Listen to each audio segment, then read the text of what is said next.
Welcome to Life Coaches Unfiltered, where Desiree, Doree, and Michelle, three life coaches, are here to answer the questions you have, but we're afraid to ask.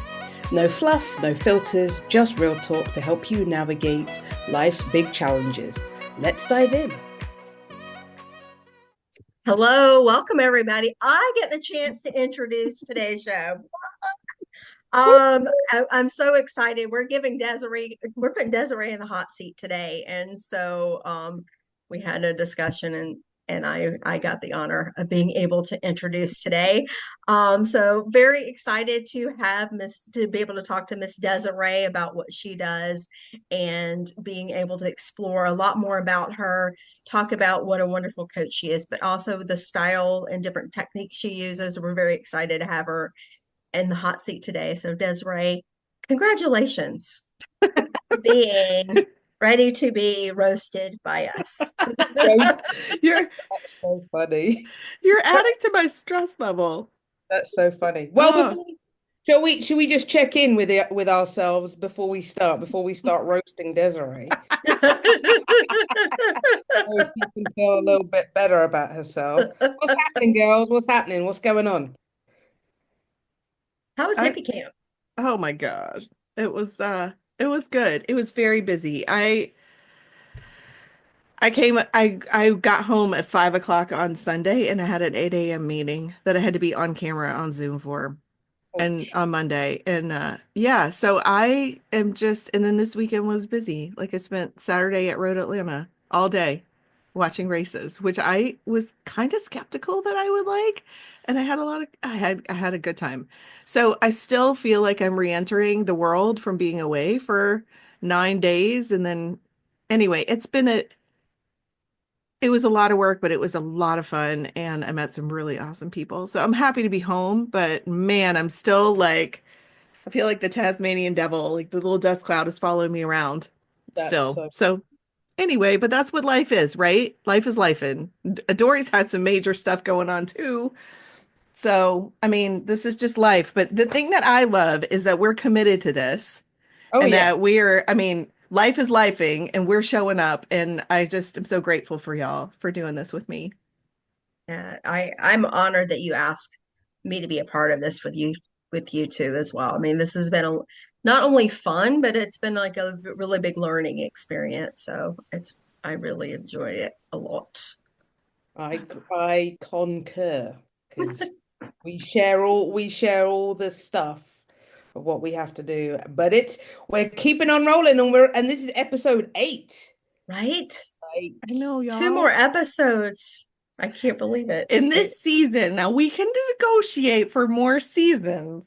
If you guys Yes. want to hear more from the Life Coaches Unfiltered ladies, y'all let us know. Drop us a comment.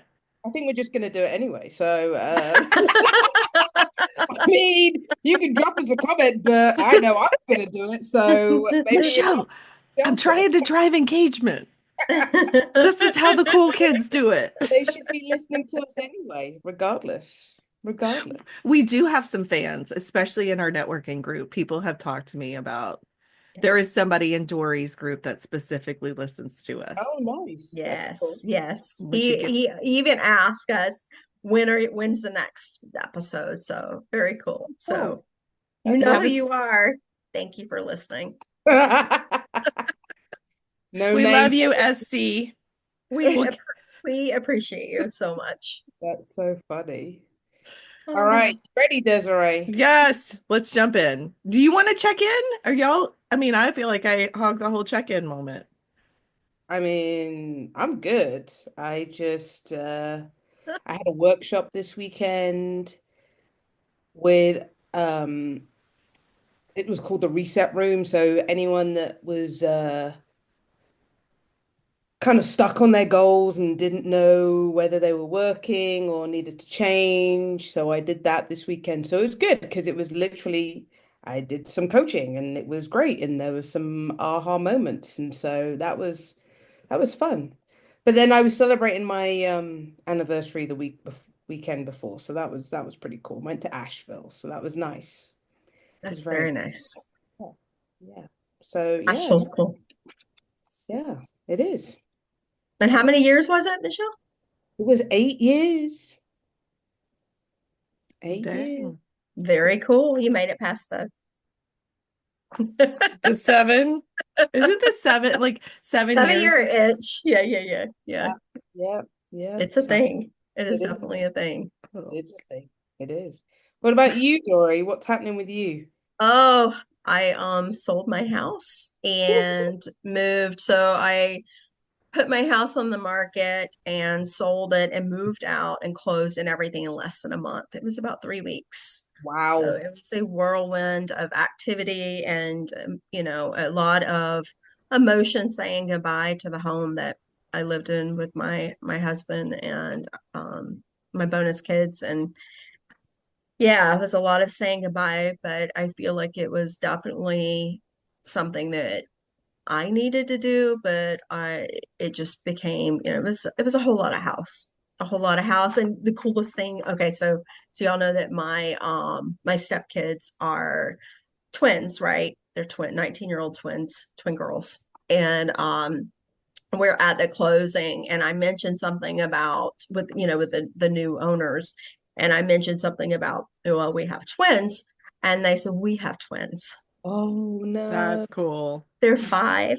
And so in that moment, I mean, I was just like, so my heart was just that this is going to make it such a good home for this new family. These little kids will grow up in this house. And and they wrote me a letter too.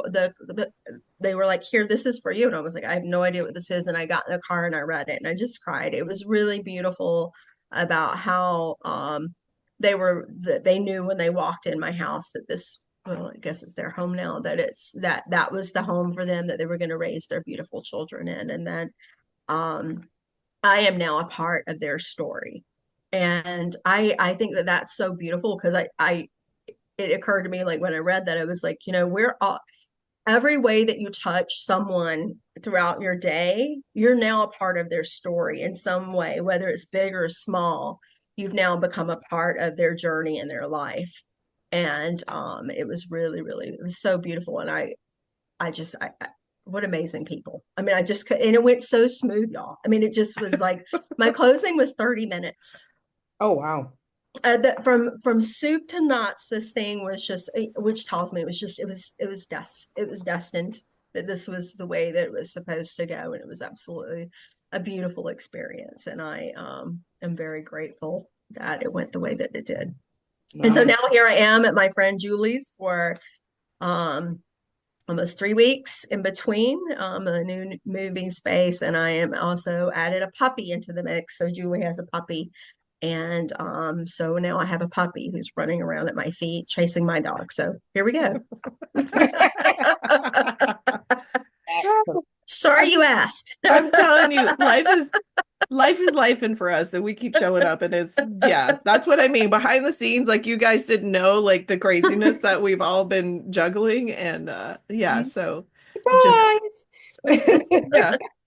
But I love that story, Dory. That is so beautiful, and it's emotional to sell a home. Yeah, yeah. I think that this is a testimony of like how I could look at things and say, this is, a bad, I don't know. I want to look at the world through the lens of gratitude and love and hope and faith.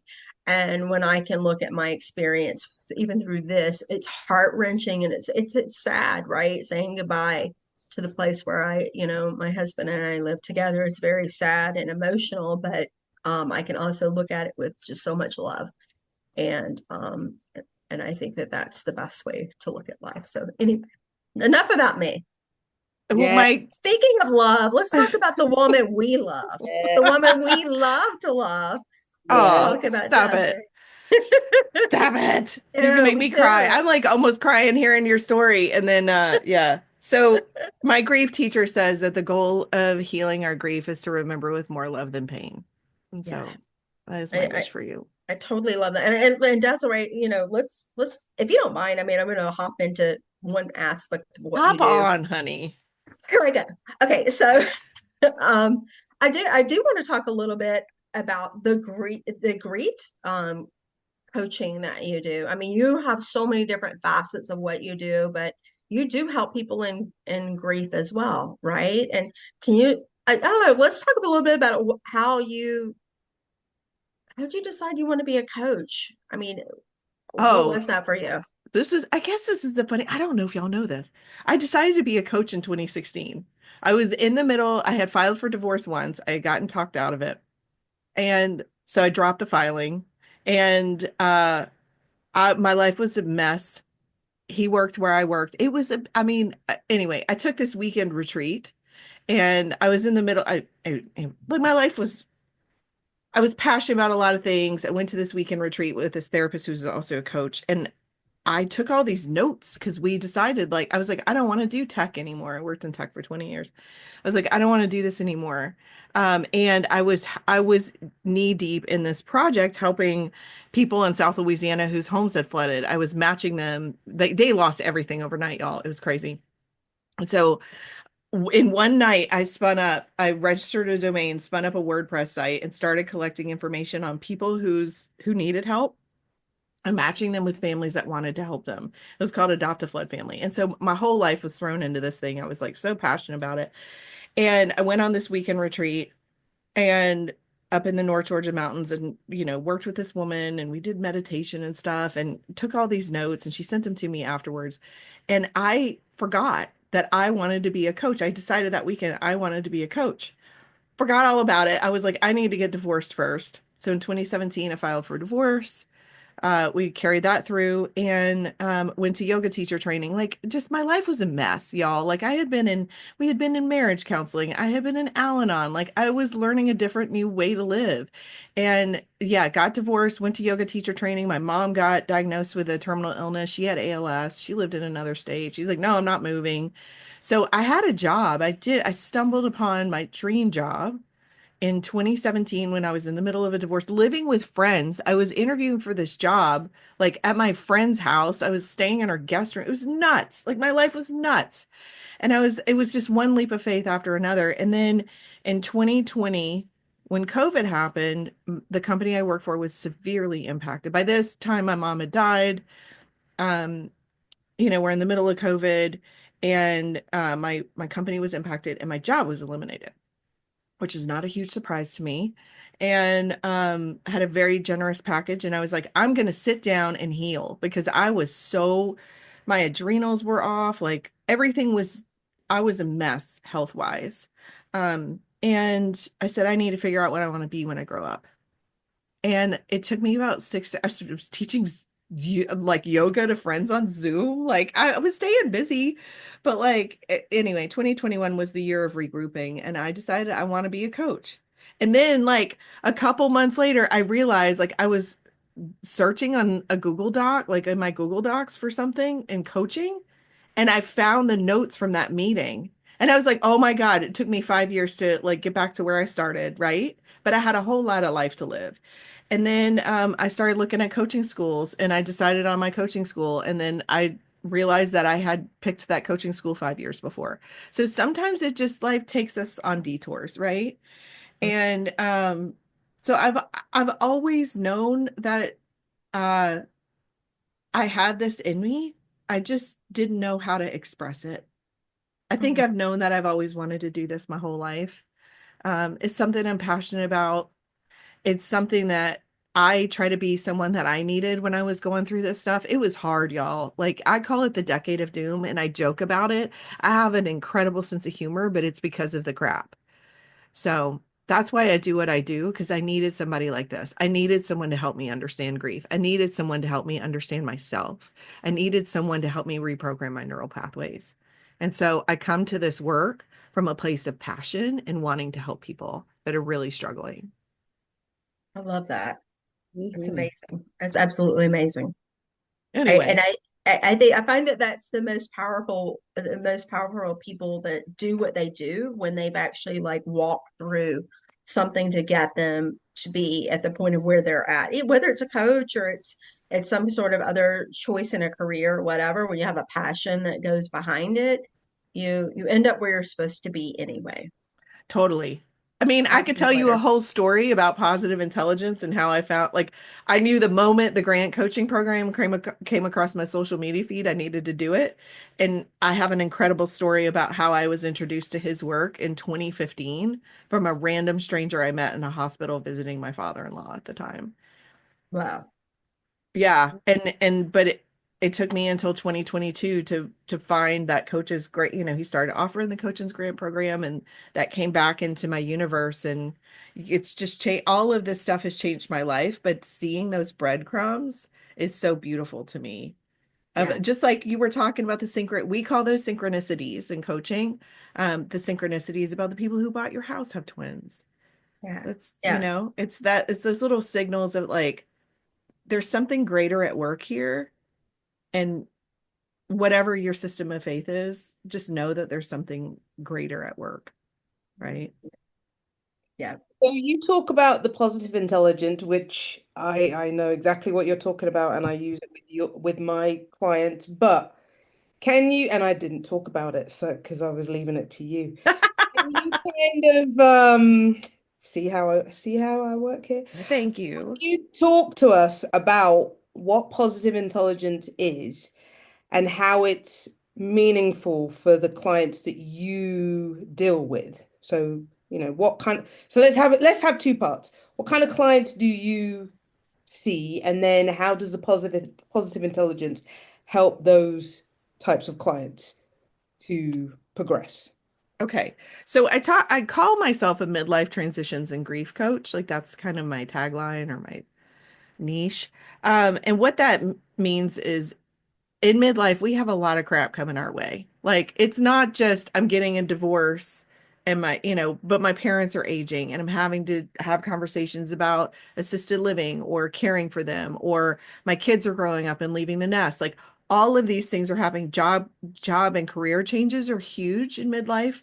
Um, you could have lost someone close to you, and that usually is the first time when that happens, it rocks your world. So all of these things can happen in succession. And so that's why I show up in midlife to help people. This is a pivot point. So those are really who I'm focused on is people in midlife who are like, hey, the first like half of my life was okay, but I don't want the next half of my life to look this way. And so they see this midlife period as a springboard. They see these transitions as growth opportunities. Those people are my jam.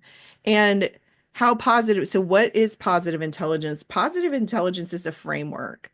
It was created by Shirzad Chamine. He wrote a book in, I believe, 2012 called Positive Intelligence. And he stumbled, not, I don't want to say stumbled, he researched and distilled the 10 ways we self-sabotage. So the judge is the main saboteur, and then there's 9 other accomplice saboteurs. And he validated his work with fMRI machines and studies. And so this stuff, it marries the woo and the science. And that's what I love about it, right? Because I took someone through it right when I was like a baby positive intelligence coach, a baby PQ coach. And they were like, well, how is this different than meditation? And I was like, oh, how do I answer this question? But the it's different because you're walking around in the world with these tools and you can use them in real time. It's not sitting on a meditation cushion and reaching enlightenment and then getting up and going to the grocery store and yelling at someone because they're in your way or getting frustrated, right? It teaches us this tool set that we can walk around the world with and say, oh, I recognize that this is my judge judging that person about this, and it's calling this saboteur to the, and I wanted my people pleaser wants to show up, and I've got boundaries around this, and how do I handle it? And then I can say, okay, let me do some PQ reps, which is a 10-second focus on one sensation at a time. It moves that activity from your survival brain, which is where your saboteurs live, to the right side of your brain, which is where your sage mind is. And your sage is where we have access to empathy, to wisdom, to curiosity, to exploration. So, like when we talk about, if you guys have watched Ted Lasso and he says, be curious, not judgmental, that's a coaching thing, y'all. It's totally coaching. And I watched that whole series just because of coaching, because I'd heard so much brouhaha about it in coaching. And I was like, I got to watch this. But it is about being curious, meeting things with curiosity instead of judgment.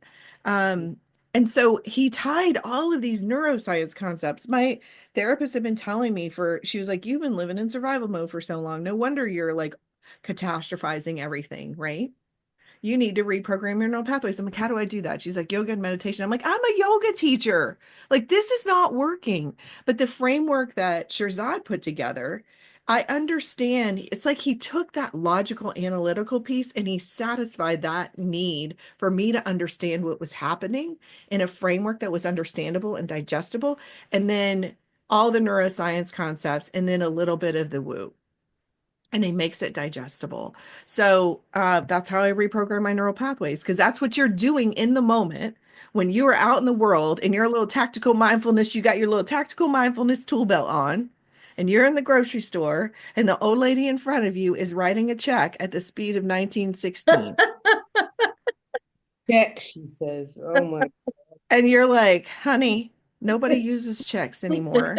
But she's just out, and this is the only thing she's got to do that day. And you've got 15 things to do in a meeting and Zoom on 10 minutes, and you live 15 minutes away from home. Like, and you're just like, and you want to just barrel her over, right? And then you could say, like, okay, that's when you get your little tool belt out, and you're like, what can I do in this moment? I can look at the pack of you know, bubble yum in the checkout line, and I could start doing PQ reps on the color of the packaging and the shapes of the words, right? And that what that does in that moment is moves that neural activity from the left side to the right side. So how this shows up for my clients, if you're going through a divorce is a marathon, y'all. It's not a sprint. It is way easier to get married than it is to undo that nonsense. So Right? y'all think hard about that. You hear me? You hear me? Shaking my finger at you. Um, so there's a divorce attorney in Doree's group who talks about people going through a divorce are the best people at their worst behavior. It will test you in ways that you do not know. Same thing with really, really grief. Grief, settling estates is a prolonged and very stressful thing. I went through it in my 20s when my dad died. It was a very different experience when my mom died, but it was way less complicated. But it is an endurance, and it is stressful, and though so what that means is all your neural activity is in that survival brain, and you're going to default to snap judgments. Your window of tolerance, which is another neuroscience concept, gets shorter. That means you can take on less stress before you bubble over into just wanting to rip someone's heads off or sink down into depression. And so we're opening that window of tolerance so that you can navigate these with more wisdom and empathy and understanding of what's happening. That's how it all ties together. Does that make sense?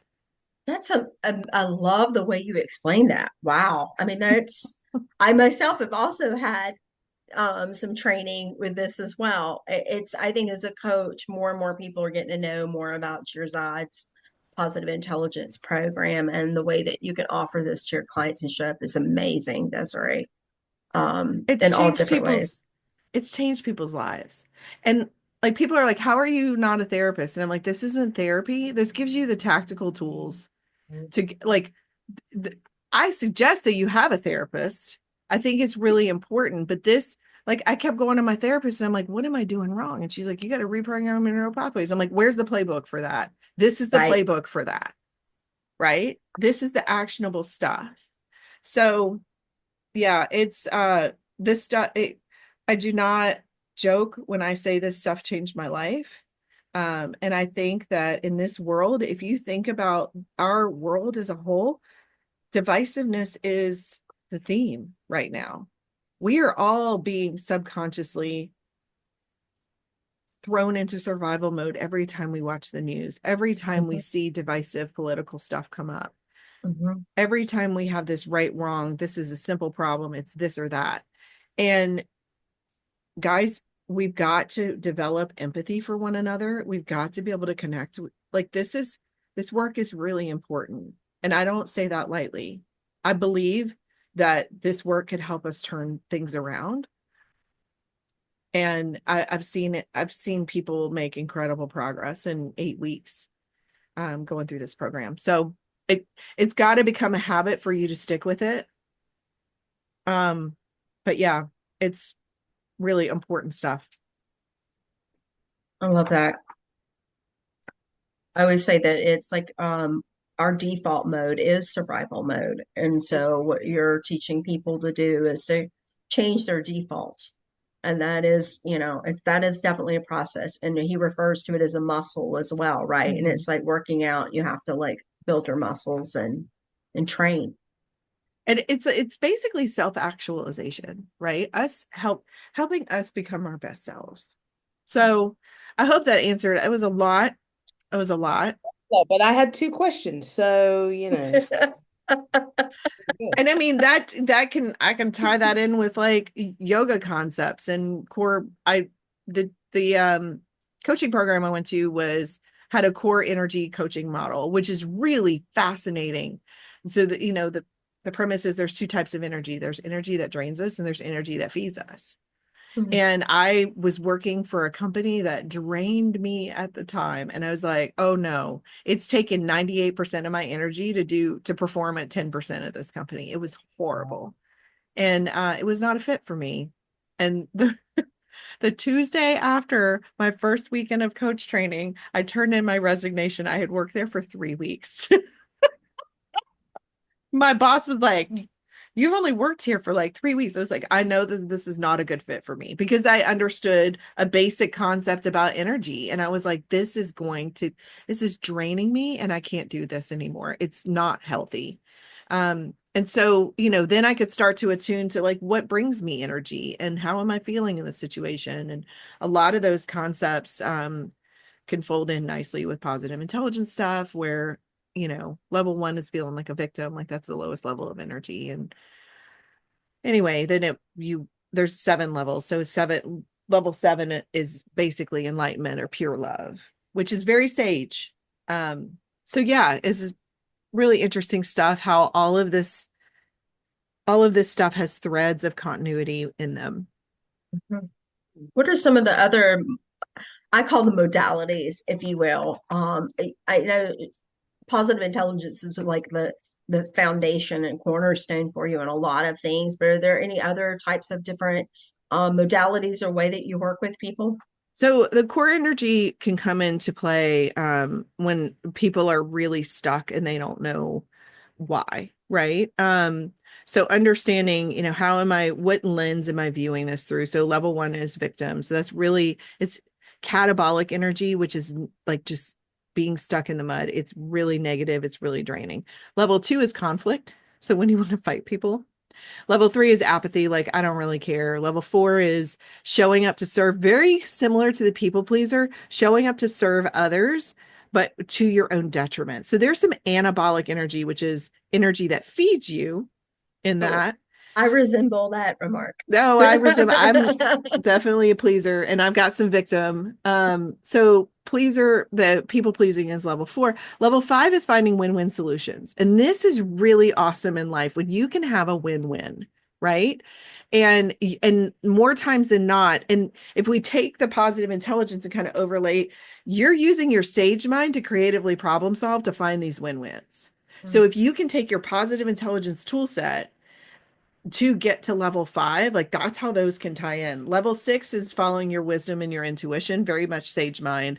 And then level seven is pure love, and connection with the divine. So Hmm. it's just that's another kind of framework I can bring uh to working with clients. It's really powerful in leadership when you can identify what is coming up for somebody. The other thing that is really powerful with a positive intelligence framework is that there's this neuroscience concept called mirror neurons. And so if we can regulate our own nervous system, then we can help other people regulate as well. So if somebody shows up and they are in a heightened nervous system state, and this happened to me a couple weeks ago, our nervous system is going to match that. Yeah. And we're going to be on guard and we're going to respond in kind in that same energy. But if we can regulate our nervous system and we can respond from more of a sage place and a centered and grounded place, then that opens the door for their mirror neurons to catch on to that. And then they can meet you in that place. And that's a de escalation tactic. It's really freaking cool. So anyway, my yoga teacher training can come into play because I can do some somatic work. I have grief training. So like I just work with whatever is coming up for somebody. There's a lot of grief in these midlife transitions. I went to the grief stuff for my own healing. I didn't want to, nobody wants to grow up and be like, I want to work with people with grief who cry all the time. Like, no. But the awesome part is that grief is a beautiful, beautiful time for you to really reflect and learn and grow. And so I can, I'm not afraid to like break out some yoga or like combine yoga with PQ reps. That's the way that I like to practice. I When I do yoga, I close my eyes and I really focus on how I'm feeling this move through my body. And it's an incredible, I get two things. It's a two for one deal. I get my yoga practice and I get my PQ reps in for the day, right? So, it's not about taking up all of your time. It's about how do we integrate these things practically that can shift your life in just a few minutes a day.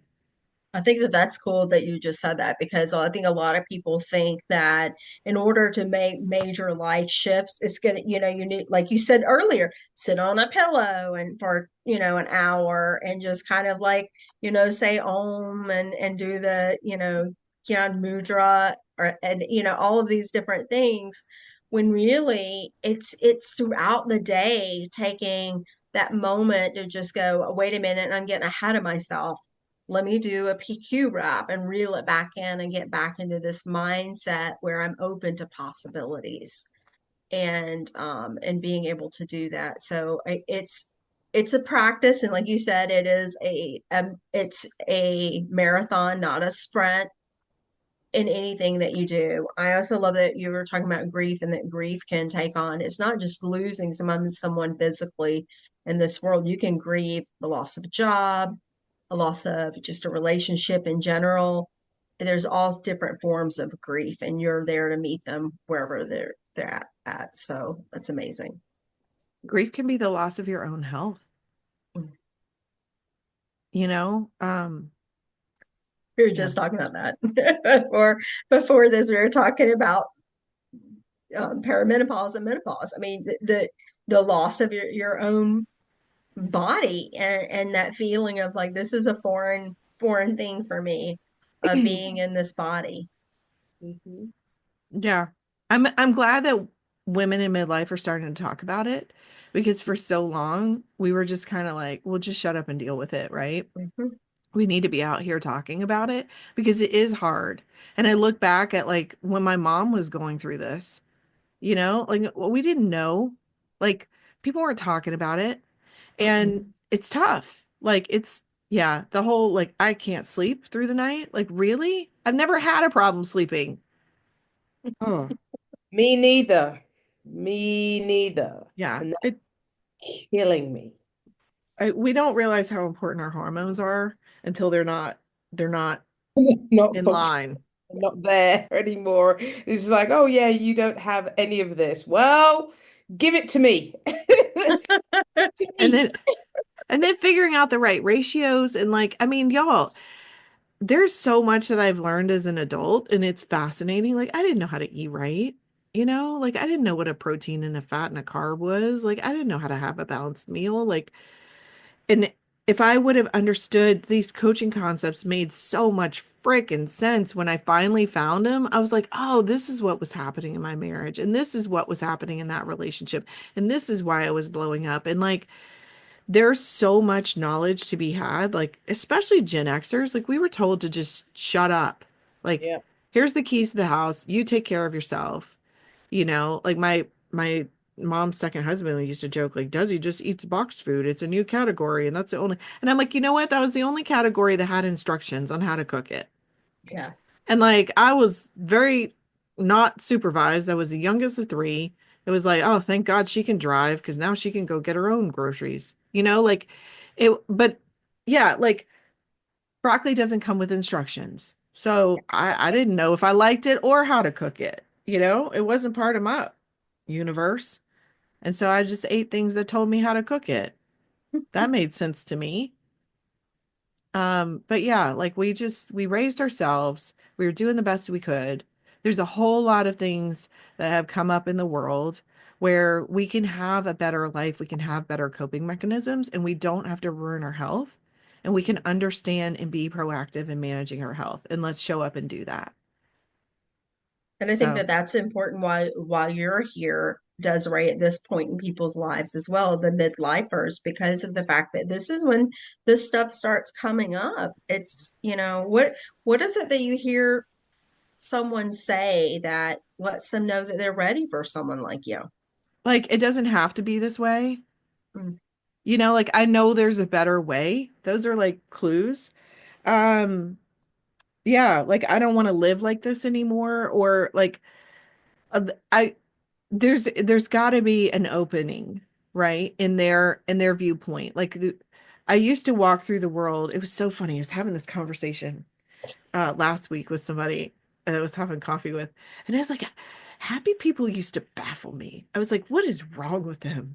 Like, of course, because they have all the luck and they have all the joy, and look at their life is perfect. You know what? Their life's not perfect. They're dealing with the same crap that I am. But my college roommate was just a genuinely happy person, and she pissed me off in a lot of ways. And I didn't realize it. And what a pain in the ass. I was such an unhappy, miserable person, but I grew up in that kind of was like steeped in the dysfunction of like it there's just like crazy stuff was going to happen, right? And I was just always expecting that. And hilariously, my sister was like, "Yeah, happy people like sometimes like they rub me the wrong way." And I was like, "Oh yeah, I was talking to somebody last night and or last week and they were like, "My girlfriend is so happy all the time and I just don't understand it." And I was like, "You can be that way. Like you don't have to live in this ball of Mm. stress." And somebody was asking me, I don't even remember, they were like, why do you do this work? And I said, because, my dad died at 54 of a heart attack, like massive heart attack, boom, he was gone, right? He lived a life of incredible stress and he was very unhappy in a Mm. lot of ways. And I could see that. We could all see how unhappy he was, how stressed he was. Y'all, I'm 40, I'll be 48 this year. I I got to get my stuff together or that could be me.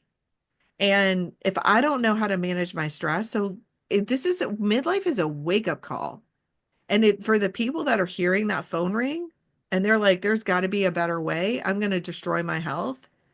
The fact that I'm still here is a gift. Let's get on with it. Let's figure out what do I want in my life? I remember after my divorce, I was like, well, do I even want to do that anymore? Do I even like to camp? Was that just something I did? Like, I started to question so much about what I wanted my new life to be. And you can do that. Like, if you're in the middle of a transition, you can say, what lessons do I want to take from this? What life do I want to build? Because you do have control over that. You have way more control over your own happiness than you ever, y'all, we had moments of joy and connection with my mom while she was dying. We had a birthday party for her like 2 months, 3 months before she died. And it was a joyful celebration. And she knew how much she was loved. And that was the gift in that. And I told my mom, I said, if there's any gift in this disease, because it is a humdinger, it is not fun. I said it's so that you can see how much people love you before you leave this earth. And that is possible. It is possible, even in the midst of shit falling apart, to have moments of joy and connection, to have moments of laughter, to feel joy. And the more that we feel joy, yeah, it's the more that we feel our pain it opens us up to feel more joy. But and life is a roller coaster, so let's just learn how to ride it. I hate roller coasters. Just so you know, I hate them. I love No, I them. don't like them. They make me feel sick. And then I don't like that feeling of euphoria when you're being dropped. I'm just like, oh my God, my heart's just gonna come out of my mouth. And I hate that free falling. Even on a plane, I'm like, what the hell? I'm going crazy. Going crazy. Well, that's when you can break out your PQ reps and start your deep breathing. No, I'm screaming. No, that Michelle, did I tell this story? I was on a carnival ride, like in my late 30s. I was like, I'm gonna go to the carnival. And like I screamed, I'm too old for this shit at one point during the carnival ride. And the lady in front of me looked back and started laughing at me. I was like, I'm not gonna subject myself to this, but if that's my path, Let me learn how to ride that roller coaster with as much grace as possible. But I am not willingly getting on one of those things. You know what? It's funny you just said that because it was something I was thinking when you were talking was that a lot of people do think they're too old to make changes. It's Oh too my late for God. me. It's that ship has sailed. That time has passed. It now is about the time to take care of more other people and not myself and all of those different things. Um, I think that the big message that I hear from you, Desiree, with this is that it's not too late. In fact, I like to look at the midlife as it's your second act, right? And you can do it better than you did your first act with with more wisdom and knowledge than you had ever before in your entire life. We hope. Yeah, you have that brief intermission where like shit's falling apart, Right, and right. then the curtain closes and this is your time to recollect yourself Go and to you're the like, "Oh my God. bathroom. Go to the bathroom. Come back. Get your snacks. Come back to your seat." Be Again, like, "Let's see the rest of the shit show," right? everybody will continue in that shit show though. That's the sad piece that they won't take ownership to realize this is a shit show. I need to make those changes, and they'll just continue. And then you'll hear them on their deathbed saying, "Oh, I wish I'd have done this. I wish I'd have." Yes. And that to me, when that happens, that's just sad. It's very Yeah. sad. It's people that are just, I find it sad, are the people that are just getting by. Mhm. Yeah. And they don't, they're like, I have a client that I'm working with, who is looking at life as a series of check boxes. Every Uh-huh. day is like I check something off. Okay, great, great, great. Instead of just being, burning that shit and going, let's see what happens. Let's have some fun with this and see what happens. So, um, Desiree, I love that you're doing what you're doing and helping people in this space because I believe that everybody deserves a life of something special and happiness, and that's what you're helping them do. And I think it's so important. Thank you. I mean, they say your mess is your message, and hell, I had one tangle ball of yarn. Um, but and I vacillate between like my life journey has brought me to this place where this is what I'm meant to do, or like everybody's life is to some degree a mess, right? But it was very disconcerting to be 42 years old and have no living parents Yeah. and be divorced. So I was single with no kids. And I looked around and I was like, holy shit, I'm unsupervised. And there's nobody to answer to. And this is freeing, but it's frightening. Mm. And if I didn't have my dog, I probably would have sold my house and be a digital nomad now. But I have this most incredible soul puppy that I just, I'm going to spend every moment with her that I can. Yeah, for the rest of her life on this earth because she's brought me through some incredible stuff. And yeah, I think maybe this was the point of my life, but I'm here to tell people it does not have to be. I am such a different person, and I know somebody right now had a hell of a journey, and it started at 42 for him, and it's inspiring. And the thing that I really, really appreciate about him is the changes that he's made in the time since he made the decision to change, like since he said, I'm not doing this anymore. And Mm. you can really turn stuff around in your life. It's not easy, y'all.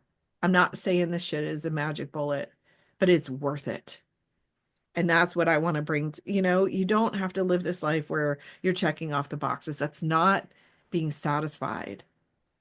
It's not going to bring you satisfaction. That's how we get 10 years down the road and we're like, oh my God, I used to be so young. And my joints didn't ache and my muscles didn't creak and like, yeah. And now I can't do the fun things that I wish that I still wanted to do. It was so focused on making money or on having a career or whatever, on doing things for everybody else. I remember it was like a day where I woke up and I was like, who's going to love me the way that I'm loving everybody? I was Mhm. always looking for that in someone else.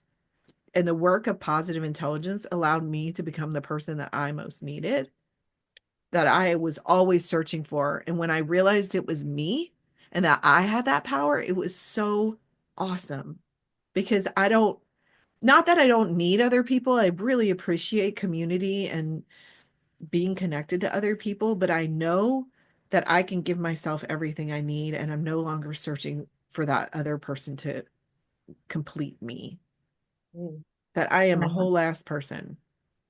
And you can get to that point because my self-esteem was like, I was hanging out with the sewer rats in my self-esteem, you know? And um yeah, you can love yourself and you can show up and be that person for you.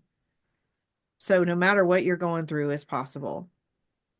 Mhm. Oh, it's Oh my Anyway. powerful. gosh.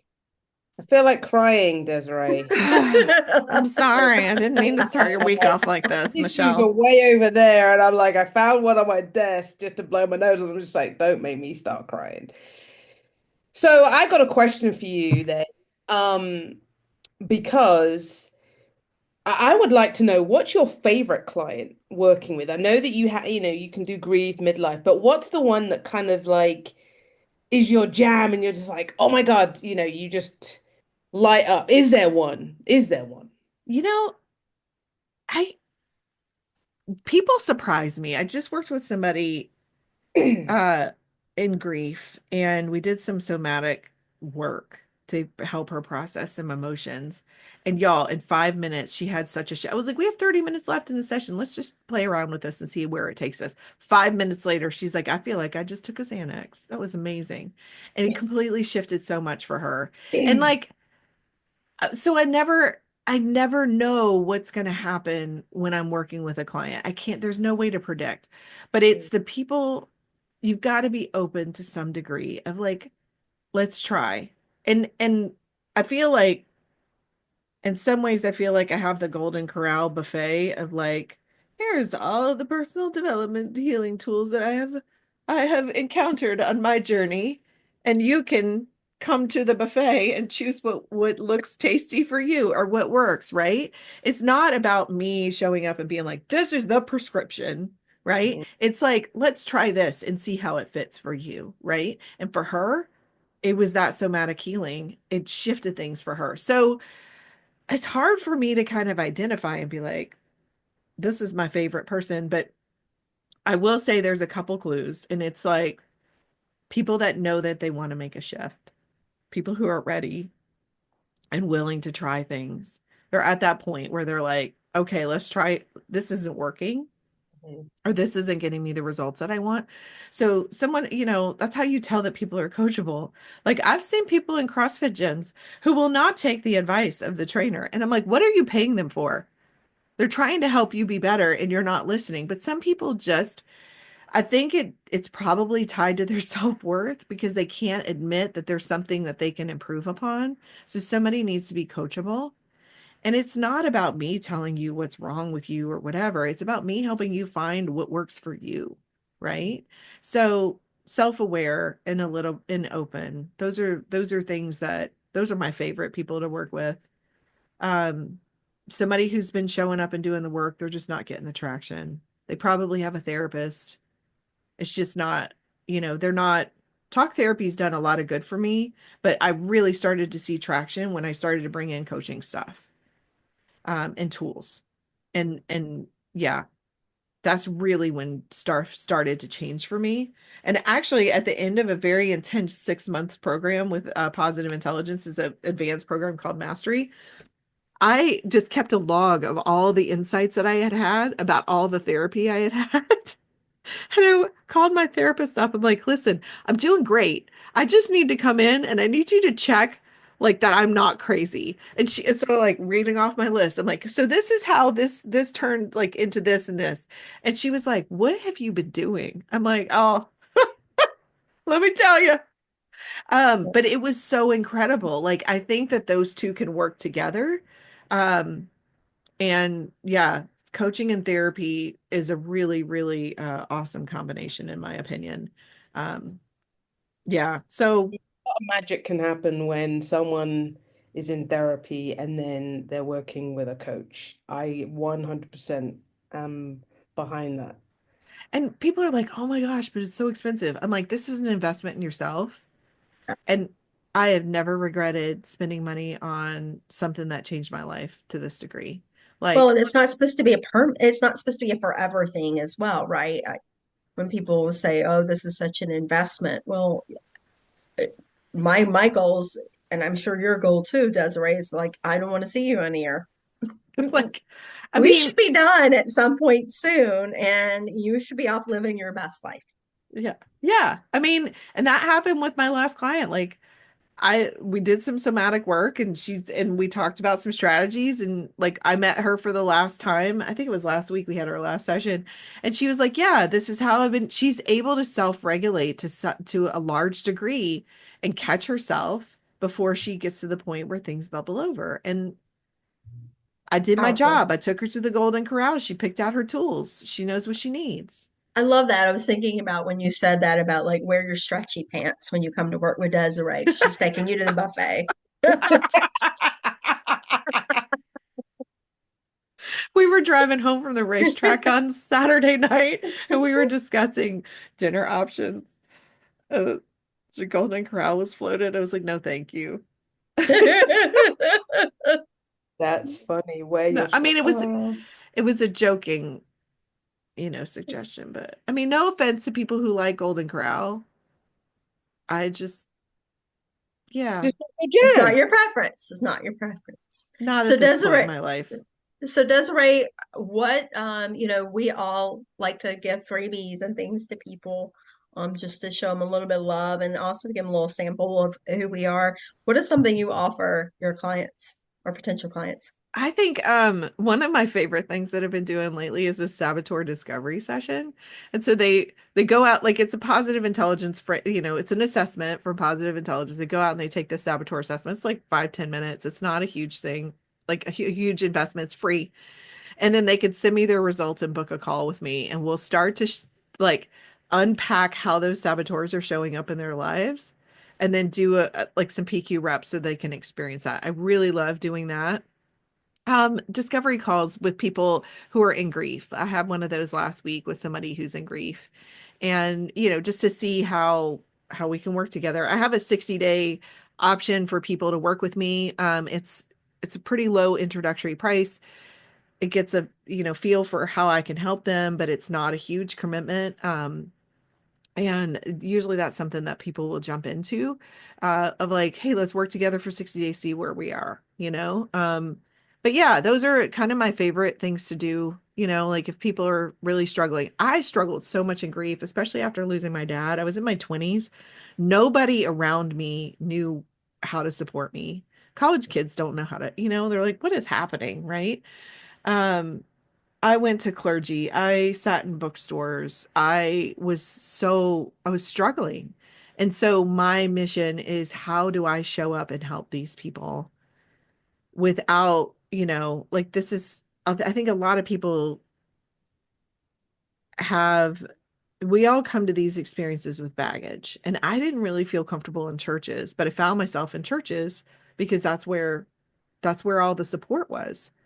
And, so I'm going to help people from any walk of life uh, navigate and understand those feelings without having some kind of undercurrent of like, here's my belief system or here's how it fits into, let's talk about the grieving brain. Let's talk about the science behind it. Let's talk about why you're having these, like you can talk facts without having an agenda. And I want to show up and help people in grief. That's a huge thing for me. But yeah, also the self-sabotage thing. So if you're going through a divorce and your saboteurs are really activated, let's talk and I can help you figure out ways to not only process your grief but understand it and then be more empathetic with yourself and with others. Um, How do people get in touch with you, Desiree? Excuse me. so my website, DesireeDoucette.com. So it's DESIREEDOUCET.com. I'm on Instagram and Facebook. So my Facebook business page is Desiree Doucette Coach. And yeah, my Instagram is Desiree.Doucette. So I post there occasionally. You can get on my email list from my website, and that's the best way to get in touch and stay in touch with me. Um, yeah. So I mean, I'm on the socials. You can email me from my website. You can book saboteur discovery calls, all that stuff. When in Awesome. doubt, go to my website. Awesome. I feel Awesome. like I should Michelle. have a little ding, right? That's so funny. Well, I we're don't. almost we're running out of time, so I I wanted know. to Michelle, did you have anything else you wanted to ask Desiree? I don't think so. I think we've covered quite a bit, and I appreciate you sharing your stories because they were great stories, of how you got into coaching because it's tough. It's tough. And I feel that all of us have obviously used the type of coaches that we've needed for our lives, hence the reason why we're in the game now to help other people again, because that's our main goal, just to help other people. So I really kind of appreciate the fact that, the grief and the divorce, that's again, that's a double whammy to kind of deal with. And yeah, I'm glad that you are here to help others in that scenario. Thank you. I mean, I'm kind of passionate about it. I think when people find out who I work with, they're like, "Oh, I'm gonna run away from her." Oh, Um, no. I think you've got the patience of a saint, if Yeah. because you've got to, when it comes to grief, that's going to take a long time. And again, I've never been through a divorce. Touch wood, I won't. But when I've seen people going through divorce, it's again another form of grief, and it is, and depending on how it goes, it can be very stressful, very emotional, very time consuming, and we need people like you to kind of help others to kind of get through it in a I'm not going to say sensible way, but in a forgiving and kindful way, and yes, let's I'm going to address these emotions, and I'm going to make sure I understand these emotions, and I'm going to deal with them so I cannot be the crazy friggin' woman that I want to be, and go and slash tires and go, and go break windows and stuff like that. well, I mean, I will Yeah. say, when I was going through my divorce, I was like, "Oh, this is gonna be a cakewalk." Like I've been through some hell in my life, right? And it really had me go sit down in the corner and reevaluate some stuff. It was harder in some ways than just losing a parent. Um, so much comes up when we're like so much primal crap and attachment styles and all the things come up. And and how you may have changed, and then if you've got kids, then there's a whole, that whole. It's I can understand why people get divorced when the kids have left. I did not realize that until I got married, and I was like, oh my God, you spend so much time investing your time in your kids, and you can neglect your relationship. And then the parents are like, yeah, we're not going the same way. And I'm like, because you haven't nurtured it. yeah. But there are other ways, there are other reasons why people get divorced. But when I got married, I'm just like, oh my God, yeah, you can lose yourself as a mother, as a father, and then not kind of help that relationship because you're just investing your time in the kids. And it's scary that you can go down that rabbit hole. And then when they've gone, it's just like, well, what do we do now? Oh, let's just get a divorce. I don't want to be with you. You don't want to be with me, Well, you because you know? grow apart. And Exactly. we've got to be relationships are work, period, end of story. Mhm. They are. Friendships are work.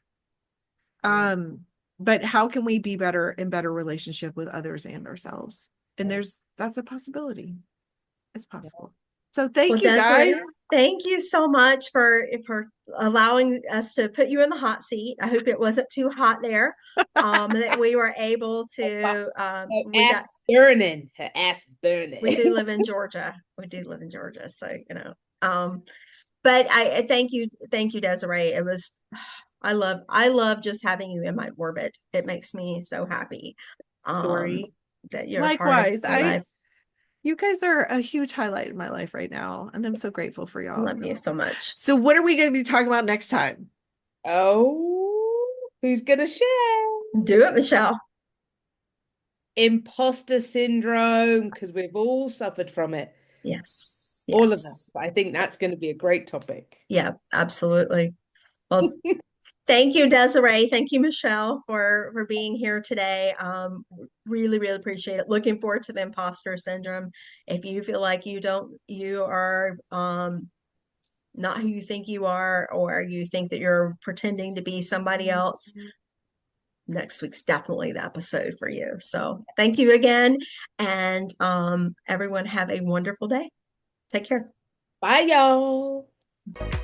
Thanks for tuning in to Life Coaches Unfiltered. If you love this episode, be sure to subscribe, leave a review, or follow us on social media. Got a question you've been afraid to ask?